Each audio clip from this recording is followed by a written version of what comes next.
What is up common Sinners, সাধারণ পাপি পাপি তাপি জনগণ, কেমন আছো সবাই?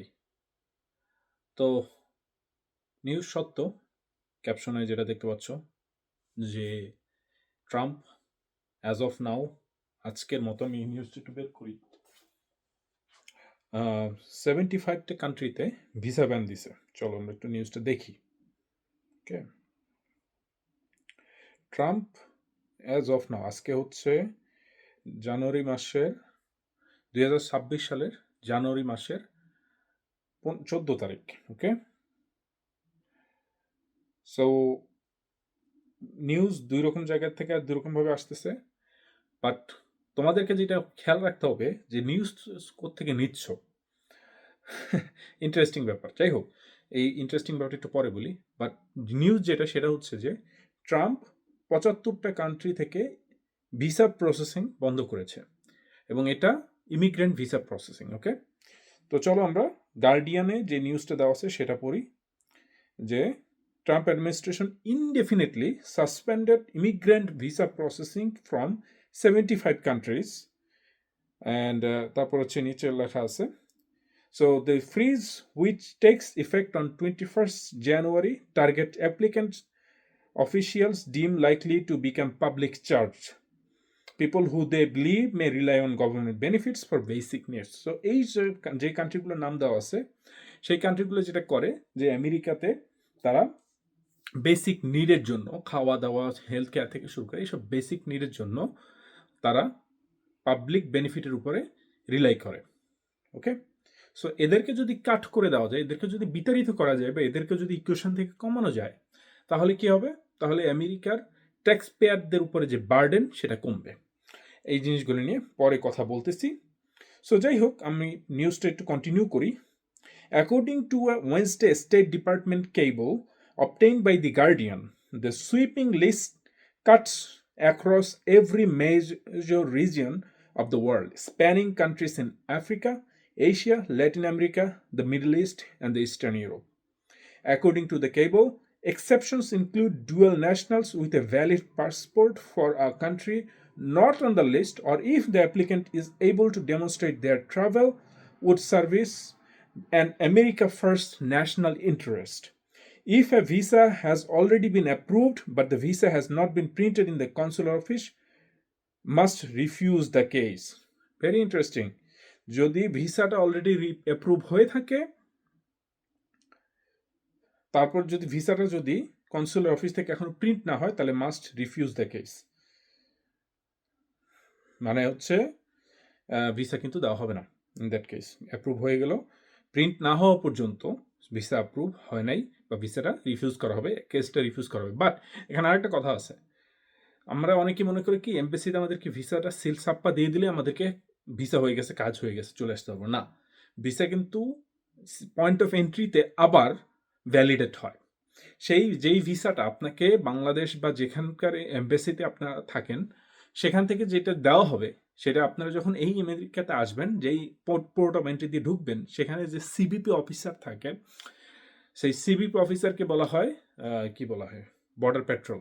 হ্যাঁ, সেই বর্ডার পেট্রোল বা সিবিপি অফিসার কিন্তু চাইলে সেই ভিসাটাকে রিভোক করে দিতে পারে, এবং রিভোক করে সেই ভিসা কিন্তু আপনাকে আবার বাংলাদেশে বা যে দেশ থেকে আসছো সেই দেশে তোমাকে ডিপোর্ট করে দিতে পারে। তো চলো দেশের নামগুলো দেখি।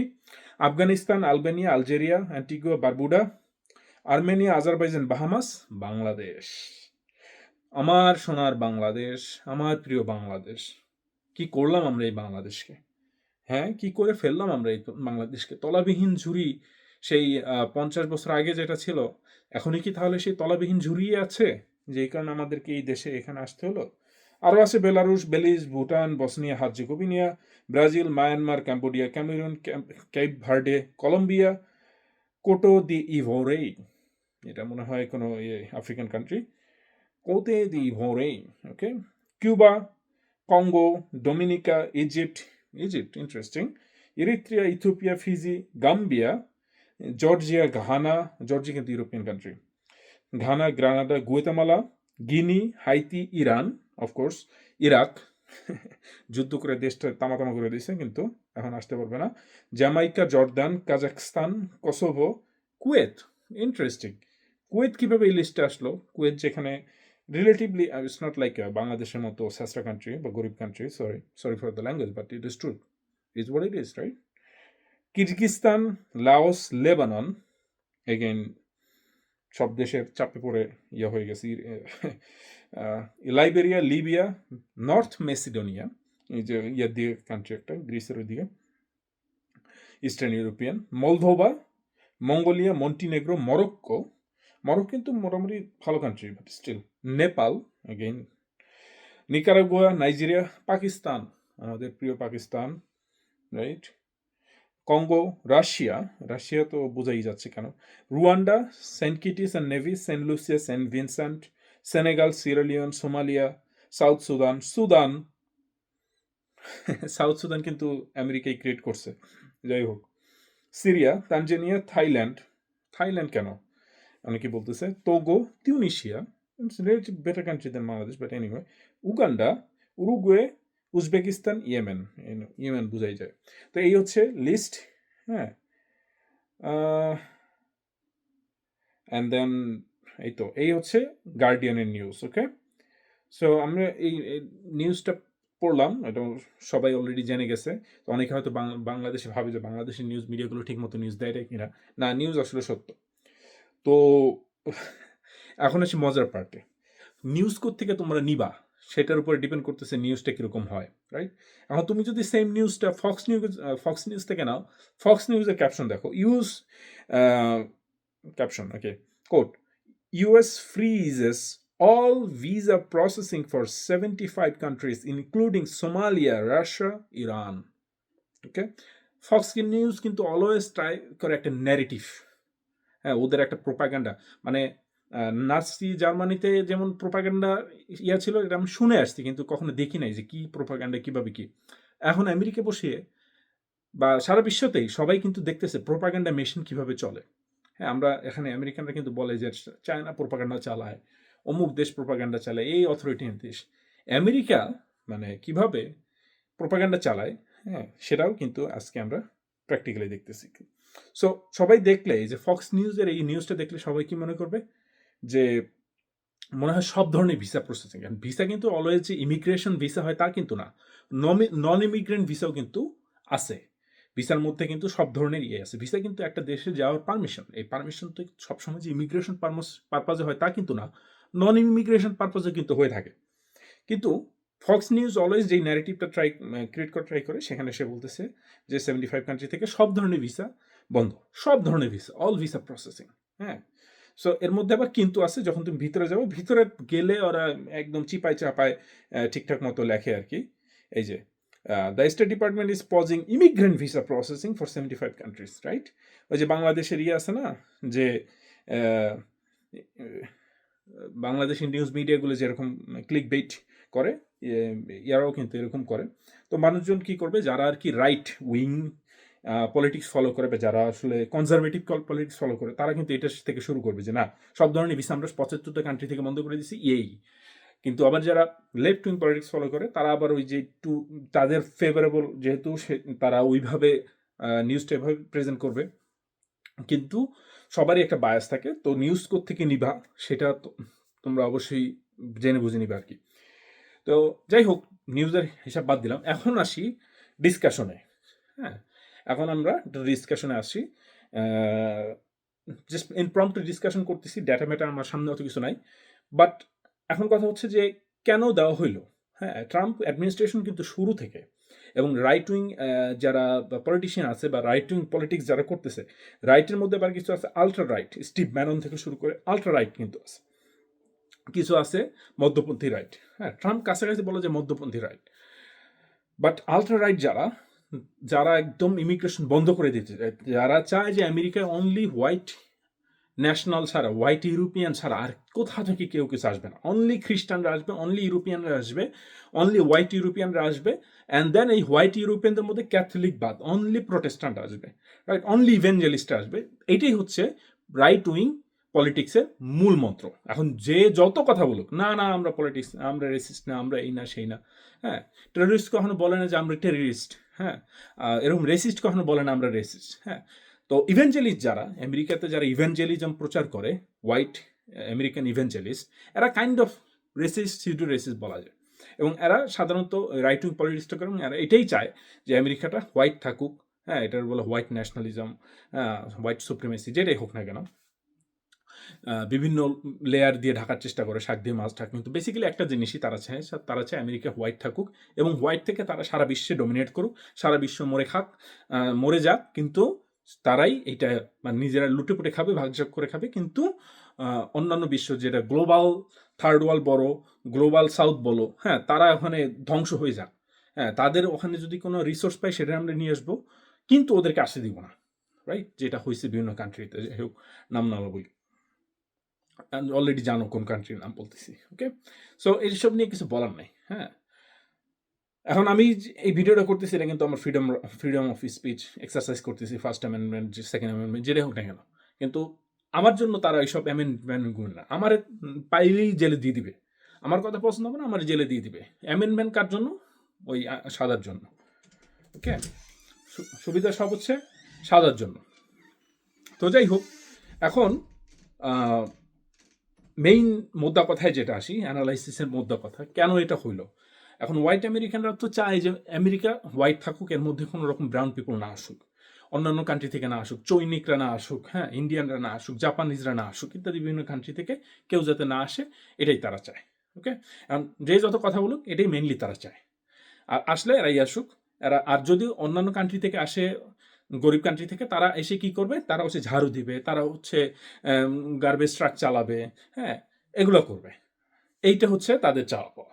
এসব লোক মানে যেগুলো হচ্ছে এখন তারা চায় না যে ইন্ডিয়া বা অন্যান্য কান্ট্রি থেকে যারা হচ্ছে ডেভেলপিং নেশন, সেখান থেকে কেউ এসে এখানে ইয়া করে ফেলে, কি বলে, এখানকার যে হাই আর্নিং যে জবগুলো আছে ইত্যাদি, এই মার্কেটে তারা কম্পিট করে, এটা ওরা চায় না।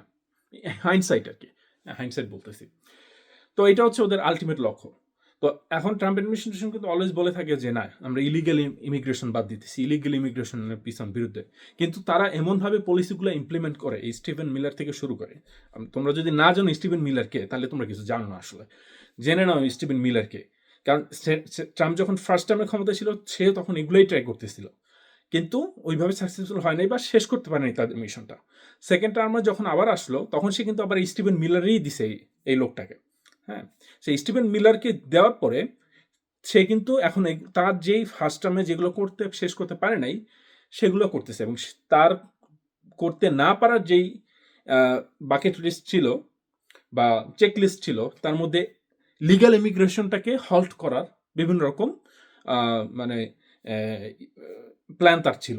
ওকে, অনেকে বলতে পারে না না লিগ্যাল ইমিগ্রেশন হবে না, ট্রাম্প লিগ্যাল বুঝে, খালি ইলিগ্যাল ইমিগ্রেশন না, ইলিগ্যাল বন্ধ করুক কিন্তু কান টানলে মাথা আসে আর কি। ঠিক আছে, এখন ইলিগ্যাল ইমিগ্রেশন খারাপ বুঝছি, ঠিক আছে, তুমি বর্ডার দিয়ে আসবা, যদিও এটা ইলিগ্যাল না, আইনের বিভিন্ন রকম ব্যাখ্যা আছে যে কিভাবে বর্ডার দিয়ে আসলে সেটা কি ইলিগ্যাল হয়ে যাবে, কে যাবে না, কাকে ইলিগ্যাল বলা যাবে, কোনটা মিসডিমেনার, কোনটা ফেলনি, অনেক কাহিনী আছে। হ্যাঁ, ব্ল্যাঙ্কেট কোনো কিছুকে ইলিগ্যাল ইমিগ্রেশন বলা যায় না। হ্যাঁ, অনেক সংবিধান, অনেক ব্যাখ্যা টাখ্যা আছে। তো ওই ডিটেল আলোচনায় যাচ্ছি না, তোমরা জেনে নাও আর কি। ঠিক আছে, পারলে সুপ্রিম কোর্টের কিছু রুলিং আছে, এগুলো পড়ে টরে নিতে পারো। বাট আমি তোমাদের বলতেছি যে ব্ল্যাঙ্কেট কোনো কিছু এরকম ইলিগাল ইমিগ্রেশন বলা যায় না আর কি।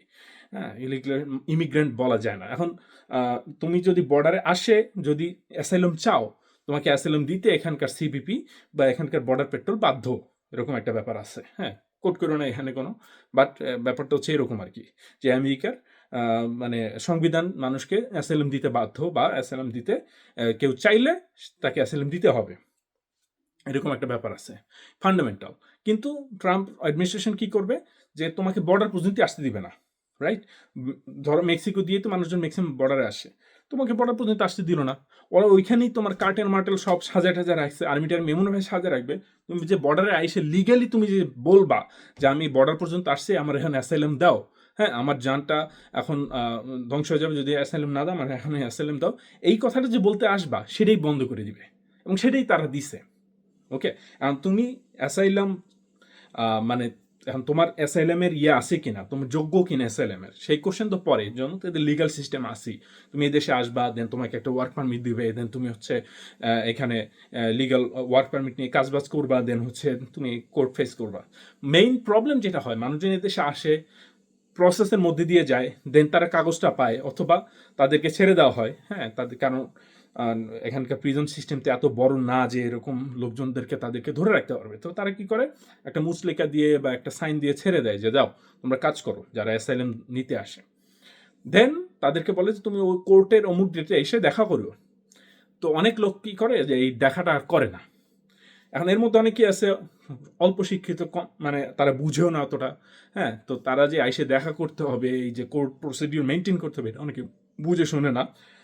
তারপরে হচ্ছে লয়ারের হিসাব কিতাব আছে। লয়ার যেমন টাকা না দিলে ভালো লয়ার পাবে না, আর $10,000 লাগে এরকম একটা কেস করতে। তো অনেকে আসে গরিব মানুষ, তারা আর এগুলো করতে পারে না। তারা কি করে, তারা কোর্টে অ্যাভয়েড করে যায়।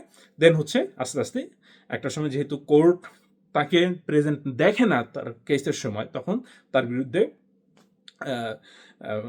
ইস্যু জারি করে যে ডিপোর্ট করো ইত্যাদি ইত্যাদি। তো যেটা হয়, অনেকেই আছে বিভিন্ন গরিব দেশ থেকে আসে, ল্যাটিন আমেরিকা থেকে শুরু করে বিভিন্ন দেশ থেকে আসে, ইংরেজি বুঝে না ঠিকঠাক মতো ইত্যাদি। তো তাদের জন্য এই প্রসিডিংগুলো ফলো করা, প্রসেসটা ফলো করা অনেক কষ্ট হয়ে যায়। দেন তারা আস্তে আস্তে ইলিগাল হয়ে যায়। তো এরকম বর্ডার দিয়ে আসলেই যে ব্ল্যাঙ্কেট মানে ইলিগাল ইমিগ্রেশন, এটা কিন্তু বলা যায় না। যাই হোক, ইলিগাল ইমিগ্রেশন হিসাব বাদ দিলাম। তো ট্রাম্প যেটা বলছে যে বর্ডার ক্লোজ করে দিব, ইলিগাল ইমিগ্রেশন ক্লোজ করে দিব, হ্যাঁ, আমেরিকা ভালো হয়ে যাবে, সবাই খুব খুশি। রাইট উইংরা খুশি যে না, আমেরিকা সাদা হয়ে গেল, সাদা হয়ে গেল।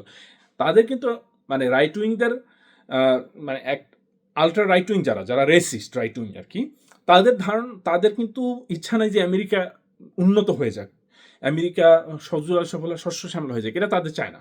তারা চায় আমেরিকা হোয়াইট থাকুক। হ্যাঁ, যারা কে এর উত্তরসূরি, বা যারা তলে তলে কে সাপোর্ট করে ইত্যাদি আর কি। একটা রাইট উইং পার্ট আছে যারা মনে করে যে ঠিক আছে, ইমিগ্রান্ট আসুক বা না আসুক ম্যাটার করে না, আমাদের ভালো, আমরা চাই যে হচ্ছে একটা মানে বেটার ইকোনমি, রাইট, আমাদের একটা ভালো একটা লাইফ হোক। হ্যাঁ, মানুষজন যেন আমেরিকান ড্রিম পার্সু করতে পারে, সেটা হোক, এটা চায়। হ্যাঁ, কিন্তু আরেকটা ইয়ে আছে যে না, আমেরিকা হচ্ছে হোয়াইট কান্ট্রি, তাদের গড নাকি তাদেরকে বলছে যে আমেরিকা হোয়াইট থাকতে হবে। লিটারেলি আমি অনেকের সাথেই কথাবার্তা বলছি এবং জানি, শুনছি নিজের কানে, যে আমেরিকানরা কিন্তু অনেকেই বিশ্বাস করে যে তাদের গড তাদেরকে বলছে যে আমেরিকা হচ্ছে best nation of the world. একটা ধর্ম তো মানে এদের মধ্যে একটা ইস্যু, মানে অংশ মর্মন যারা, তারা তো বিশ্বাস করে যে তাদের যে ক্রাইস্ট, সে নাকি আমেরিকাতেই আসবে। যাই হোক, সেই হিসাব আলাদা। কিন্তু তাদের গড তাদেরকে বলছে যে তারা আমেরিকা হচ্ছে গ্রেটেস্ট নেশন, এবং তাদের গড তাদের বলছে গান রাখতে। হ্যাঁ, অ্যান্ড দেন তাদেরকে বলছে রিপাবলিকানদের ভোট দিতে। অনেকে বলে যে তাদের গড নাকি তাদেরকে বলছে ট্রাম্পের ভোট দিতে। আর আমার এইসব কথা শুনে অনেকে বলবে যে এগুলো নাকি কনস্পিরেসি থিওরি। না, এগুলো ভাই সত্যি কথা। তো এগুলো কিন্তু রুরাল আমেরিকায় যাইতে হবে আপনাকে শুনতে হলে। এখন আপনি ওই শহরে বসে, হ্যাঁ, আপনি হচ্ছে নিউ ইয়র্ক, মায়ামি, বা ওই ডেনভার, বা ওই যে এলেতে বসে এগুলো শুনবেন না। ঠিক আছে, আপনি ওই বাবলের মধ্যে থাকলে, আমি গ্রামে ছিলাম। হ্যাঁ, গ্রামে থেকে আসছে অনেকদিন, শহরও থাকছি, গ্রামও থাকছি, সব জানি আমি মোটামুটি। আমেরিকার রাইট লেফট মোটামুটি জানা আছে। একেবারে যে ফুল জানবো তা না, বাট মোটামুটি জানা আছে। সো যাই হোক, ইলিগাল ইমিগ্রেশনের কথা যে কান টানলে মাথা আসে। ইলিগাল ইমিগ্রেশন যখন বন্ধ করবে, দেন ইলিগাল ইমিগ্রেশন তো সব কিছুকে বলা যায় না। যে যাই হোক, বর্ডারে আসা বন্ধ করলো, মানুষের অ্যাসাইলাম দেওয়া বন্ধ করলো, কেস এগুলো বন্ধ করে দিল ইত্যাদি। বিভিন্ন কান্ট্রি থেকে তাদেরকে, ধরেন আফগানিস্তান থেকে শুরু করে বিভিন্ন কান্ট্রিতে যে টেম্পোরারি প্রোটেক্টেড স্ট্যাটাস, টিপিএস যেটা বলে, সেটা বন্ধ করে দিল। তো ইত্যাদি বন্ধ করার মাধ্যমে মানুষ যে মানে যে পিপল যারা আসলে এই যে লো ওয়েজ আর্নার, হ্যাঁ, এবং যারা আসলে মাঠে ঘাটে মাথার ঘাম পায়ে ফেলে টাইপের কাজ করতো, ঠিক আছে, এই ধরনের লোকদেরকে, এই ধরনের লোকেরা কিন্তু এই বাকেটে পড়ে আর কি। অনেকেই আছে যারা হয়তো দেশে অনেক ভালো ছিল, কিন্তু এইখানে এসে এই কাজ করতে হচ্ছে। হ্যাঁ, সার্ভিস জব করতে হচ্ছে, হ্যাঁ, তৃতীয় শ্রেণীর জবগুলো করে খাটতে হচ্ছে, থাকতে হচ্ছে। কিন্তু আমেরিকা আসলে তৃতীয় শ্রেণীর জব করলেও বেতন হয়তো একটু ভালো পাওয়া যায় বলে এগুলো করেও টিকে থাকা যায়। তো অনেকে আছে এগুলো করে টিকে থাকতো ইত্যাদি। দেন ছেলে মেয়ের স্কুলে কলেজে পাঠাইছে, হ্যাঁ, তাদের একটা ফিউচার হইতেছিল। And then at this point অনেক ধরনের অনেক কান্ট্রি টেম্পোরারি প্রোটেক্টেড স্ট্যাটাস বন্ধ করে দিল ইত্যাদি। সো এখন টেম্পোরারি প্রোটেক্টেড স্ট্যাটাস বলো ইত্যাদি অ্যাসাইলাম প্রোগ্রামগুলো এগুলো কিন্তু সবই লিগ্যাল মাইগ্রেশনের প্রসেস আর কি, রাইট? তো ট্রাম্প কিন্তু জাস্ট ইলিগাল মাইগ্রেশন বর্ডার ক্লোজটা করেই অফ নাই, সে যত রকম লিগ্যাল মাইগ্রেশনের যত রুট আছে সেগুলোকেও তারা চিপে ফেলতেছে, কনস্ট্রিক্ট করে ফেলতেছে। তো এর মধ্যে এইটাও পড়ে গেল যে immigration visa processing for 75 countries. হ্যাঁ, সো এখন আমেরিকা তার নিজের সার্বভৌম দেশ, সে তার দেশে কি করবে না করবে এটা নিয়ে তো আমার কোনো কিছু বলার নাই। অবশ্যই তার অধিকার আছে, সে যদি দেখে যে এই কান্ট্রিগুলো থেকে এই লোকগুলো এসে, হ্যাঁ, এখন কেন করলো, কেনর কথায় আসি। এতক্ষণ ধরে বললাম যে ইলিগাল ইমিগ্রেশনই যে খালি বন্ধ করবে তা না, লিগাল ইমিগ্রেশনও বন্ধ করবে, যেইটা আগের ট্রাম্প গভর্নমেন্ট, ট্রাম্প 1.0 যেটা ট্রাই করছিল স্টিফেন মিলারকে দিয়ে, করতে পারে নাই। সেকেন্ডবার যখন সে আসলো, সেই স্টিফেন মিলারকে ইনস্টল করলো, এবং স্টিফেন মিলার হচ্ছে মাস্টার মাইন্ড কীভাবে ইমিগ্রেশনকে রিফর্ম করা যায় ফর রাইট উইং পিপল। হ্যাঁ, সো আগেন যারা বললাম যে তোমরা যারা স্টিফেন মিলার চিনো না তারা কিছুই জানো না। সো যাই হোক, নট জাস্ট স্টিফেন মিলার, তার আন্ডারে একটা বিউরোক্রেসি আছে যারা অলওয়েজ চেষ্টা করে যে দেখে যে তারা কেস স্টাডি করতেছে বছরের পর বছর, কারা কোন কোন দেশ থেকে কারা এসে আমেরিকার ধুয়ে মুছে খাচ্ছে। এখন এই 75 কান্ট্রি থেকে আইদার বিভিন্ন কারণে তারা করতে পারে। এক হচ্ছে সিকিউরিটি ইস্যু, বিশেষ করে রাশিয়া বা ইত্যাদি কান্ট্রি, যাদের হচ্ছে খুব একটা আই মিন রাশিয়ার লোকজন তারা এত গরিব না এখানে এসে এখানে সাপোর্ট নিতে হবে। কিন্তু সমস্যা যেটা হয় যে রাশিয়ার সাথে আমেরিকার মানে সম্পর্ক ভালো না, রাইট? এরকম ব্রাজিলের লোকজন কিন্তু মোরাললেস বাংলাদেশের থেকে অনেক ভালো, কিন্তু স্টিল, হ্যাঁ, ব্রাজিলের সাথে আমেরিকার সম্পর্ক ভালো নয়। তো কিছু কিছু কান্ট্রিকে ইনক্লুড করছে জাস্ট হচ্ছে তাদের সিকিউরিটি ইস্যুর জন্য। এখন কুয়েতকে কেন করছে এটা বুঝলাম না, এটা কি নামের মধ্যে জাস্ট পড়ে গেছে এই জন্য চলে আসছে? কারণ কুয়েতে তো আমেরিকান বেজ আছে, কুয়েত তো আমেরিকার একটা ঘাঁটি বলা যায়, আর একটা সেকেন্ড আমেরিকা মিডল ইস্টের মতো, রাইট? সো কুয়েতকে কেন অ্যাড করলো জানি না, হয়তো পারে তার আমিরের সাথে আমেরিকার গভর্নমেন্টের কোনো একটা ঝামেলা চলছে। এরকম থাইল্যান্ড কেন হইলো বুঝলাম না, থাইল্যান্ডের লোকজন তো এত গরিব না, হ্যাঁ, যেটা বাংলাদেশের লোকজন যেটা করে আর কি, সেই স্ক্যামগুলো তো থাইল্যান্ডের লোকজন করে না। তো যাই হোক, বিভিন্ন কারণে এই দেশ কয়েকটা দেশকে কেন আনলো এটা বোঝা যায় না। তারপর অনেকগুলো কান্ট্রি আমেরিকাই গিয়ে যুদ্ধ করে ধ্বংস করে দিচ্ছে। দেন হচ্ছে এখন তাদের লোক যখন আমেরিকাটা এসে বলে যে দাও দাও ভাই আমার টাকা পয়সা দাও, হ্যাঁ, আমি তো নিজের দেশ খাইতে পারতেছি না। প্রথমে আমেরিকা বলছেন হ্যাঁ হ্যাঁ চলো আসো আসো, যেহেতু তোমাদের দেশে আমি যুদ্ধ করে ধ্বংস করে দিচ্ছি, তোমরা আসো আমি তোমাদেরকে টাকা পয়সা দিই, প্রথম বলছে, কিন্তু এখন আর দিবে না।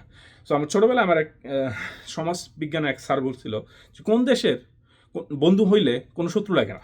Guess what, okay? সো এখন কথা হচ্ছে যে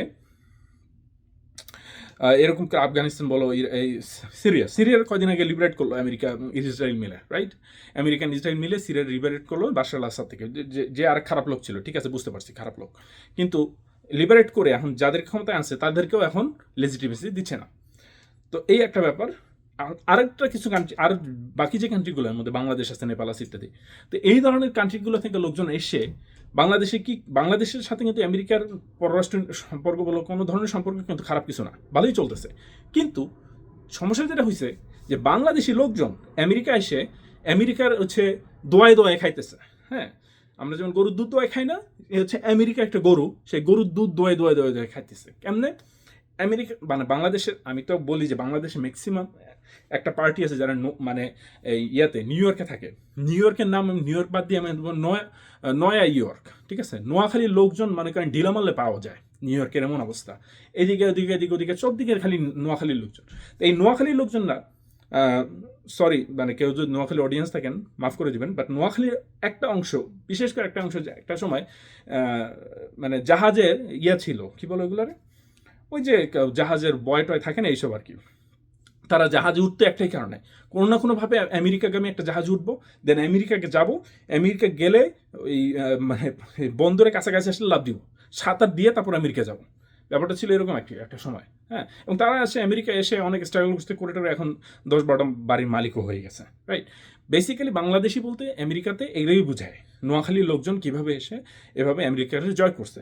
সমস্যা সেটা না, সমস্যা হচ্ছে এরপরে এদের চেইন মাইগ্রেশনে, তারপর ডিবির মাধ্যমে ইত্যাদি বিভিন্ন কারণে অনেক ফ্যামিলি আসছে যারা অলওয়েজ হার্ডওয়ার্কিং না। তো আবার হার্ডওয়ার্কিং হইলেও তারা ওই সিস্টেমটাকে দোয়ায়, গরুর যেমন দুধ দোয়ায় তারা ওই সিস্টেমটাকে দোয়াইছে। কীরকম দোয়াইছে? ধরেন একটা জিনিস আমি জানি যে আমেরিকা একটা সময় নিউ ইয়র্ক শহরের দিকে অনেক ট্যাক্সি চালাইতো, রাইট? ট্যাক্সি চালক ছিল একটা সময়, অনেক অনেক ট্যাক্সি। এখন উবারের দৌরাত্ম্য এগুলো কমে গেছে, বাট এই ট্যাক্সি চালকরা, হ্যাঁ, সার্টেন মানে ভালো ইনকাম করতো। ইনকাম করে দেশের 10-12টা বাড়িও দিয়ে দিছে, এরকম একটা ব্যাপার। দেশেও দিছে, আমেরিকাতেও দিছে। কিন্তু এত ইনকাম কই থেকে আসে? ইনকাম তো আর মাগনা না, রাইট? গাছ থেকে তো টাকা পড়ে না। পড়লে তো আমি কিছু ইয়ে করতে পারতাম, জোড়াইতে পারতাম। তো গাছে যেহেতু টাকা পড়ে না, তাহলে সিস্টেম থেকে টাকা কীভাবে দোয়াইতে হয় সেটা করতো তারা। কী করতো? তারা যে ইনকামটা করতো সেটা পুরোটা সরকারকে দেখাইতো না। এবং এখনও অনেক লোক আছে তাই করে। ধরেন ইনকাম করে $1,00,000 বছরে, হাউস হোল্ড ইনকাম বলতেছি, কিন্তু সরকারকে তারা ফাঁকি ফুঁকি মেরে দেখায় যে আমি $40,000 ইনকাম করি। তো সরকারের একটা থ্রেশ হোল্ড আছে, যে সরকার এই থ্রেশ হোল্ডের নিচে তাদেরকে গরিব কনসিডার করে। হ্যাঁ, তাদেরকে ট্যাক্স কম নেয়, তাদেরকে সব ধরনের বেনিফিট দেয়, ফুড বেনিফিট থেকে শুরু করে হাউজিং বেনিফিট, সব রকম কিছু সরকার এখানে প্রোভাইড করে। যদিও সোশ্যালিস্ট কান্ট্রি না, কিন্তু কিছু কিছু স্টেট আছে ওয়েলফেয়ার স্টেট, তো তারা এগুলো কিছু বেনিফিট দেয়। সরকার থেকেও ফেডারেল কিছু জেনেরিক বেনিফিট আছে। সো অল্প হইলেও খারাপ না। কারণ আপনার টাকা কোথায় যায়? আমেরিকাতে সবাই মনে করে কি যে আমেরিকা তো অনেক বেতন, ইউরোপে তো আমাদের বেতনই দেয় না। হ্যাঁ, ঠিকই আছে, যেই জব আমেরিকাতে $100,000, সেই একই জব ইউরোপে আপনি 60K, হ্যাঁ, ইউরো বা 70K, এরকম এরকম খুব বেশি হলে লাখ হলে 50-60K, রাইট? তো মানুষজন মনে করে কি আমেরিকা অনেক টাকা, কিন্তু আমেরিকার যে টাকা আসার সাথে সাথে ডিডাকশন হতে থাকে। আমেরিকা পেনশন নেই, 401K-তে কন্ট্রিবিউট করতে হয় আপনার স্যালারির 6% পর্যন্ত, এবং বেশি হলে বেশি। দেন হচ্ছে আরও 6% আপনি দিয়ে দেবেন আপনার হেলথ অ্যাকাউন্টে। তারপরে আপনি হেলথ ইন্স্যুরেন্সের প্রিমিয়াম দিবেন, যদি ফ্যামিলি বড় থাকে তাহলে তো আরও অবস্থা খারাপ। তারপরে হচ্ছে আপনি ইয়া করবেন, কি বলে, ফেডারেল ইনকাম ট্যাক্স আছে, স্টেট ইনকাম ট্যাক্স আছে, কাউন্টি ইনকাম ট্যাক্স আছে। এইসব ট্যাক্স ম্যাক্স থেকে আপনার কিন্তু 40%-50% চলে যায়। আর আমেরিকাতে কিন্তু হাউজিং কস্ট অনেক বেশি, সেটা আপনি বাড়ি কিনে থাকেন অথবা ভাড়া নিয়ে থাকেন। ইউরোপের মতো $100-200 বাড়ি পাওয়া যায় না, রাইট? ইউরোপে কিন্তু চিপ, হ্যাঁ, এক্সপেন্সিভ বাট চিপ কিছু কিছু অ্যাসপেক্ট। সো আবার যেমন এখানে অ্যাকোমোডেশন পিছনে, ট্রান্সপোর্টেশন পিছনে অনেক টাকা যায় মানুষের। গাড়ি গাড়ি পেমেন্ট বলেন, দেন হচ্ছে সেই বলেন, কি বলে, গাড়ি মেনটেন্যান্স ইত্যাদি, এটা এখানে গাড়িপালা ঘোরাপালা সমান কথা। তো অনেক এক্সপেন্স কিন্তু আছে। কিন্তু আপনি যদি সরকারকে দেখাইতে পারেন যে আপনি আসলে এত ইনকাম করেন না, ধরেন 100K ইনকাম করেন, কিন্তু আপনি সরকারকে দেখালেন 40K ইনকাম করেন, তো 60K আপনি সাইডে রেখে দিলেন ক্যাশ। এই ক্যাশ দিয়ে আপনি হাবিজাবি করলেন, দেশে পাঠাইলেন, হুন্ডি করে দেশে পাঠিয়ে দিলেন ইত্যাদি। কারণ ক্যাশ তো এখানে, বা অথবা আপনি ব্ল্যাক মানি হোয়াইট করে একটা রেস্টুরেন্ট চালাবেন, সেই রেস্টুরেন্ট আপনি লস দেখায় চালাবেন, রাইট? সেই লস দেখায় চালায় সেখানে ব্ল্যাক মানি হোয়াইট করে দিয়ে আপনি বাড়িঘর কিনে ফেলবেন। সিস্টেম কিন্তু বাঙালিরা ভালোই করছে। মাঝে মধ্যে বলি যে ইয়াতে এই হোয়াইট হাউসে বাদ দিয়া, ওই যে, তো কাদের দিয়ে চালায়, হ্যাঁ, এই যে এই টুপিওয়ালা, হ্যাঁ, এই টুপিওয়ালা কাদের বুঝছেন তো? যদি না বুঝেন তাহলে আপনি কিছু জানেন না। তো এই টুপিওয়ালা দিয়ে, এগুলি বাদ দিয়ে যদি নোয়াখালীলে কয়েকটা বসাই দিত না, হোয়াইট হাউস মানে আমেরিকা যে যত প্রবলেম আছে সব সলভ হয়ে যেত এতদিনে, ঠিক আছে? যাই হোক, তো বাঙালির তো বুদ্ধি আছে, এসব চোরামি বুদ্ধি। তো এই বাঙালি কি করে? তো এইভাবে করে তারা সব রকম বেনিফিট নেয়। যেহেতু সরকারকে দেখায় তারা এত ইনকাম করে না, তারা গরিব, তারা হাউজিং বেনিফিট নেয়, চিকিৎসা বেনিফিট নেয়, এডুকেশন, সব রকম বেনিফিট তারা নিতে থাকে সরকার থেকে। তো দোয়াইতে সরকারের বান্ড খালি। তো সরকার যেহেতু বান্ড খালি, তারা যখন দেখতেছে যে তাদের কাছে তো এখন মেশিন লার্নিং অ্যালগোরিদম সব কিছু আছে, ডোজ আছে ইত্যাদি, তো তারা সব রান করে, ডেটাবেস রান করে দেখতেছে কোন দেশ থেকে কারা আসতেছে, কারা এসে আমেরিকার দোয়ায়ে বান্ড খালি করতেছে, রাইট? এবং তাদেরকে বন্ধ করে দাও। এখন দুনিয়ায় কোনো কিছু ফ্রি না, there is no free lunch, এটা আমি সবসময় বলি। এবং জীবনে আপনি কখনো জিততে পারবেন না। জিরো সাম গেম, নেগেটিভ সাম গেম, হ্যাঁ। আপনি জিতলে এটা কারো হার, এটা মনে রাখতে হবে আপনাকে। সো একটা সময় একটা দল মানুষজন জিতে গেছে, এখন আপনি হারবেন কালেকটিভলি আর কি, ঠিক আছে? কালেকটিভলি আপনার পূর্বপুরুষরা এসে এইখানে আমেরিকার দোয়ায় গেছে। এখন দোয়ায় যেহেতু গেছে, এখন তো আমেরিকার খালি, ভাণ্ড খালি, হ্যাঁ। আমেরিকা এখন আপনাকে সেই সুযোগটা দিবে না। এখন আপনি মনে করেন যে আমি অনেক কষ্ট করে আমেরিকা আসলাম, আমি স্টুডেন্ট ভিসায় আসে সেই করলাম, মাস্টার্স পিএইচডি করলাম, আমি আমেরিকা অনেক কন্ট্রিবিউট করতেছি ইত্যাদি, কিন্তু আমার ভিসা হচ্ছে না। ওদিকে জাহাজ দিয়ে লাভ দিয়ে পড়া লোকজন এখানে এসে 10-12টা বাড়ি করে ফেলছে, দেশে 15-20টা বাড়ি করে ফেলছে। মানুষজন দেখে মনে করে যে আমেরিকা আসলে গেলে টাকা আর টাকা, আমেরিকা যাইতে পারলেই জীবনটা ধন্য, হ্যাঁ। সো এটা তো ফেয়ার হইল না, ফেয়ার না ভাই, ফেয়ার না জিনিসটা, মানে এই খেলাটা আসলে ফেয়ার না, এটা আপনার মেনে নিতে হবে, এইটাই আর কি কথা। তো যাই হোক, অনেক লম্বা আলোচনা করলাম। লম্বা আলোচনার মধ্যে কি কভার করলাম? 75টা কান্ট্রি, 75টা কান্ট্রিতে বাংলাদেশ আছে। এই 75টা কান্ট্রি থেকে সব রকম ইমিগ্রেন্ট ভিসা দেওয়া মোটামুটি জানুয়ারি 21 তারিখ থেকে ব্যান বা পজ করে দেওয়া আছে। এখন কথা হচ্ছে যে ভবিষ্যতে কি হইতে পারে? তো যেটা হইতে পারে যে কোনো এক ফেডারেল জাজ, হ্যাঁ, এখন যদি কেউ যদি স্বপ্রণোদিত হয়ে, কোনো লয়ার যদি স্বপ্রণোদিত হয়ে আসে, তো অনেক লবি গ্রুপ আছে, তারা এটাকে ব্লক করে দেওয়ার চেষ্টা করবে। দেন অ্যাডমিনিস্ট্রেশন আরেকটা নিয়ে আসবে, হ্যাঁ, এই দেন ওইটাকে ব্লক করার চেষ্টা করবে, দেন অ্যাডমিনিস্ট্রেশন আরেকটা নিয়ে আসবে, এরকম আর কি একটা খেলা, ক্যাট অ্যান্ড মাউস গেম চলতে থাকবে কিছুদিন। ওকে, কিন্তু এটার একটা লং টার্ম, মানে এটা একটা পিয়ার স্টান্ট বলা যেতে পারে। হ্যাঁ, দুই রকম ইম্প্যাক্ট আছে। একটা হচ্ছে রিয়েল ইম্প্যাক্ট, যেটা আসলে যারা এইসব দেশ থেকে আসছে, এখন বাংলাদেশ তো যুদ্ধাবস্থায় নাই, কিন্তু অনেক দেশ আছে যুদ্ধাবস্থায় আছে, এবং অনেক দেশে আমেরিকা গিয়ে যুদ্ধ করছে এবং সেখানে তাদের কোলাবোরেটর ছিল, রাজাকাররা ছিল। তো এই রাজাকারদেরকে এখন তো আমেরিকা বলছে যে যেহেতু আমরা ওখান থেকে উইথড্র করছি, তোমাদেরকে আমি এখন নাগরিকত্ব দিব, ব্যাপার না, হ্যাঁ, কারণ এইটা বলি তাদের সাথে চুক্তিগুলো করছিল। ধরো একটা দেশে সে গেল, দেশটার নাম হলো এ দেশে গিয়ে আমেরিকা যুদ্ধ করলো। কারণ যুদ্ধ করে, হ্যাঁ, তুমি যদি লোকালদের সাপোর্ট না পাও, তাহলে তো এই দেশে তুমি জিততে পারবে না, যতই তোমার বড় আর্মি হোক, রাইট? এই দেশে যদি ধরো যে দেশেই যাবা, এ দেশ, হ্যাঁ, সেই এ দেশে যদি লোকালের তুমি কিছু না দিতে পারো, লোকালের যদি তোমার ভাগে আনতে না পারো, রাইট, এখন লোকালরা মরে যাবে, কিন্তু তাও তোমার কিছু বলবে না। তো এই লোকালদেরকে ভাগে আনার জন্য, লোকালদেরকে রাজাকার বানানোর জন্য তুমি কি দিবা? লোকালদেরকে রাজাকার বানানোর জন্য তুমি বলবা যে তোমাদেরকে ফ্যামিলি শুদ্ধ গ্রিন কার্ড দিয়ে নিয়ে আসবো। ওকে, ব্যাপারটা কিন্তু এটাই হয় সব জায়গায়। সো এরা কি করছে?